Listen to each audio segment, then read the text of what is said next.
এই যে ছোট ছোট বিষয়গুলো নিয়ে আপনি মন খারাপ করছেন, এই খারাপ লাগাগুলো একদিন মোটেও থাকবে না। যে কথাগুলো আজ বুকে তীব্রভাবে তীরের মতো বিচ্ছে, সে কথাগুলো একদিন হজম করতে শিখে যাবেন।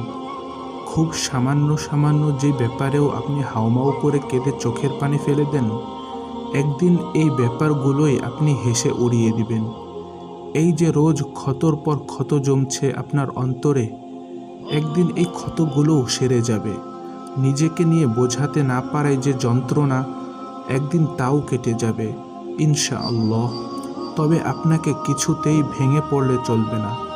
রবের উপর বিশ্বাস রাখতে হবে, যিনি আপনার সাথেই থাকেন, আপনাকে ভালোবাসেন। তিনিই দেখেন আপনার দুঃখগুলো এবং আপনার কষ্টগুলো তিনিই বোঝেন।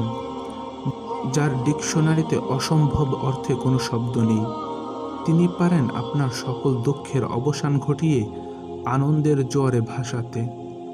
আপনি শুধু কিছু মুহূর্তের জন্য দাঁতে দাঁত চেপে সব কিছু সহ্য করে যান। কেবল তার কাছেই বলে যান, তার কাছেই সাহায্য চান, তার কাছেই কেঁদে যান। হুয়াল্লাহি, তিনি আপনাকে নিরাশ করবেন না, কেননা তিনি তো নিজেই কোরআনে বলেছেন, ইন্নাল্লাহা মাআস সাবিরিন, নিশ্চয় আল্লাহ ধৈর্যশীলদের সাথে আছেন।